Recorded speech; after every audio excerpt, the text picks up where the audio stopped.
This was my only thought when I set off once more on the road to the barren land. The country had not changed. However, in the distance, beyond the deserted village, I noticed a sort of grayish mist that lay on the hilltops like a carpet.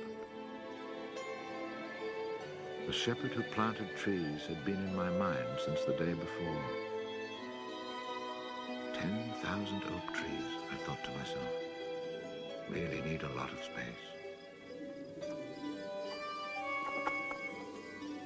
I had seen so many people die in those 5 years, it was easy to imagine that Elzéar Bouffier, too, was dead, especially since at 20, we think of men of 50 as ancient with nothing left to do but die.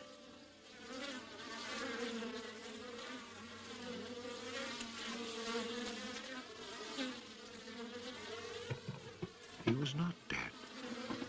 He had changed his occupation. He had only 4 sheep left, but now he had over 100 hives of bees. He had given up sheep because they threatened his young trees. The war had not disturbed him, and he had calmly continued his planting. The oaks of 1910 were now 10 years old and taller than either of us. It was such an impressive sight, I was struck dumb. And as he never said a word, we spent the whole day in silence, walking through his forest.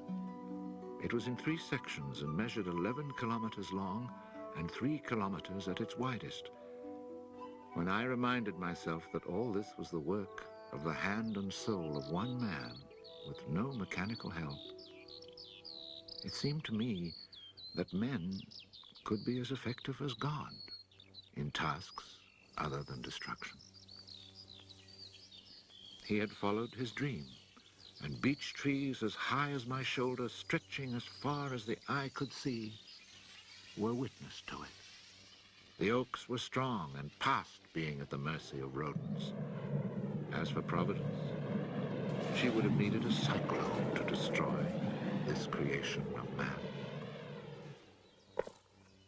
He showed me handsome groves of 5-year-old birches planted in 1915, the year I was fighting at the Battle of Verdun. He had set them out in all the hollows where he guessed, and rightly, there was moisture near the surface. They were like young children, tender yet firm and confident. And creation, it seemed, had just followed in a natural sequence. He hadn't worried about it. Resolutely, he had gone about his simple task. On the way down through the village, I saw streams flowing with water, which in living memory had always been dry.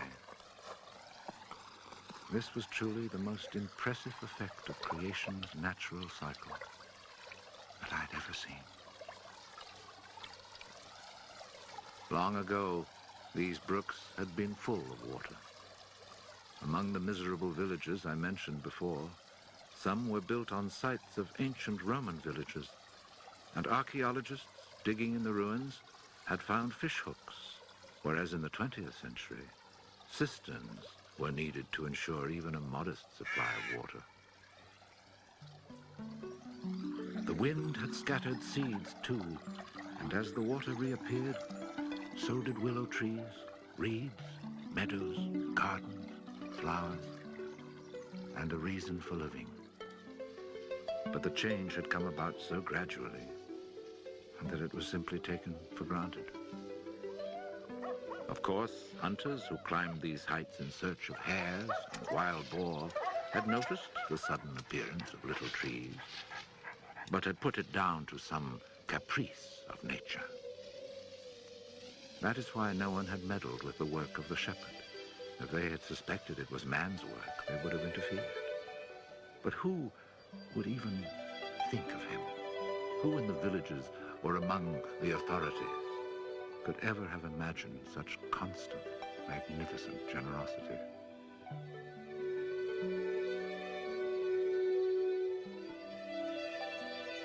Each year from 1920 on, I paid a visit to Elzéar Bouffier. I never saw him lose heart, nor was he ever deterred. And often, God knows, it must have seemed that heaven itself was against him. I never tried to imagine his frustrations, but to achieve such an end, he must have had to overcome many obstacles. For such passion to succeed, he must surely have fought and conquered despair.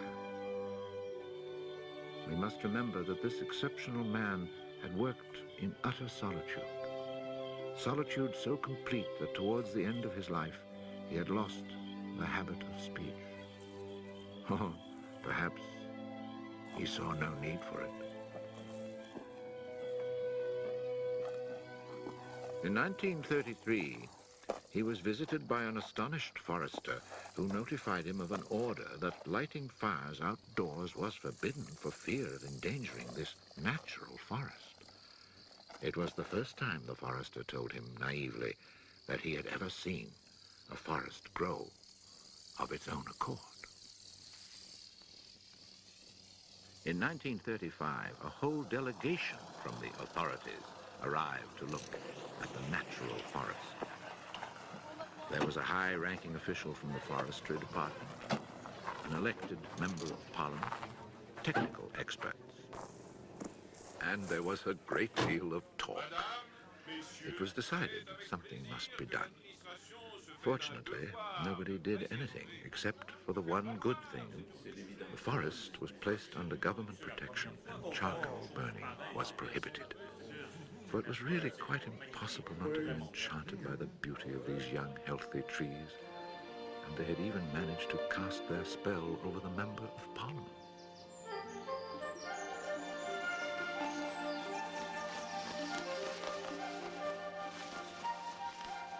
One of the senior foresters in the delegation was a friend of mine, and I explained the mystery to him.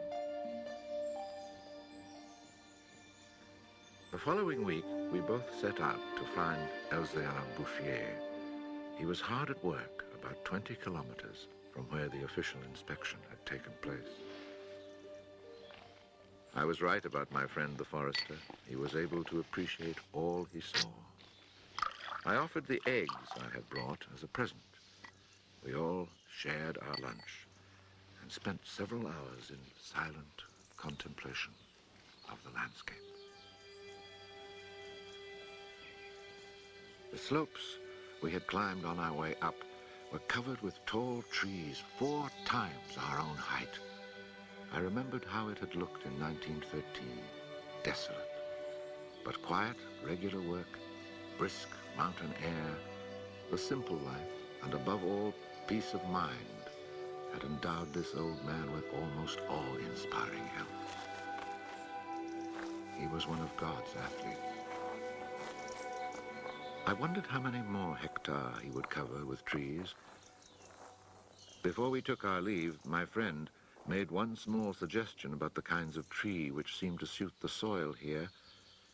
He did not press the point, for the simple reason, he told me afterwards, that this man knows more about it than I do. The idea must have been turning over in his mind, for after we had walked for an hour, he added, he knows more about it than anyone else in the world. He's found a perfect way to be happy. Thanks to this forester, not only the forest, but the happiness of Elzéar Bouffier were protected. The only serious danger to his work occurred during the Second World War. Cars being powered by wood-burning generators. There was never enough wood. So cutting was begun among the oaks of 1910, but they were so far from transportation routes that the whole enterprise proved financially unsound. It was abandoned.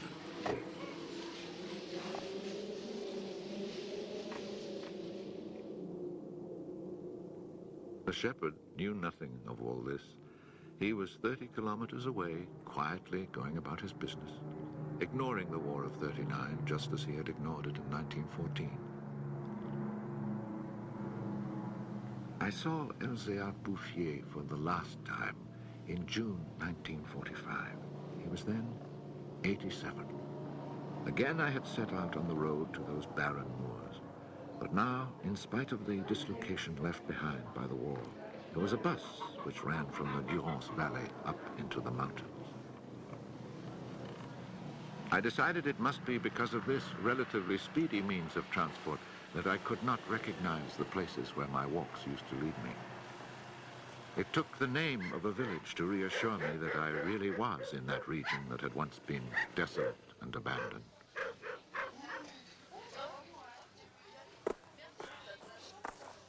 The bus dropped me at Vergon. In 1913, this hamlet of no more than a dozen houses had 3 inhabitants, wild creatures who hated each other, who set snares to make a living. They were people without hope. Now everything was different, even the air itself.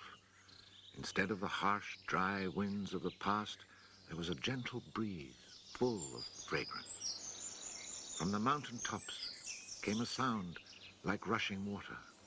It was the wind rustling through the forest. And then, even more astonishing, I heard another sound of water. I saw that they had built a fountain that was splashing merrily. And beside it, what I found most touching, someone had planted a linden tree, the perfect symbol of rebirth.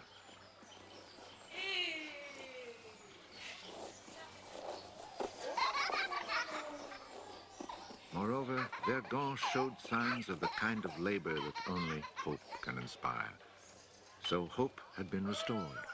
Ruins had been cleared and crumbling walls torn down. The new houses, freshly rough-cast, stood in kitchen gardens where flowers and vegetables grew in orderly confusion. Roses and cabbages, snapdragons and leeks, celery and anemones. It had become a place where one would want to live. From this point, I continued on foot. The war had not been over long enough for life to reach full bloom, but Lazarus had emerged from the tomb. On the lower slopes of the mountain, I could see small fields of young barley and rye, and down in the narrow valleys, the meadows were green.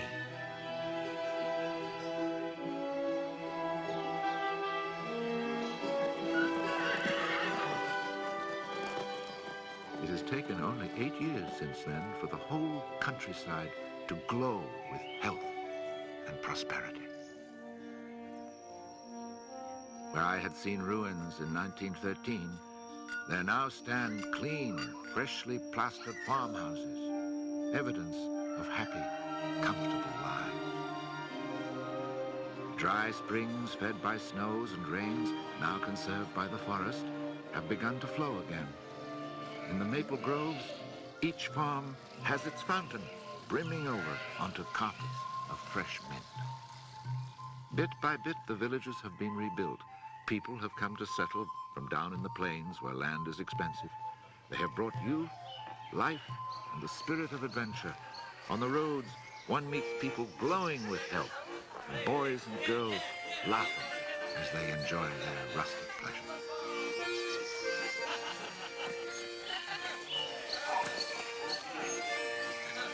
Counting those who lived here before, quite changed by their life in gentle surroundings, and including the newcomers, more than 10,000 people owe their happiness to Elzéar Bouffier.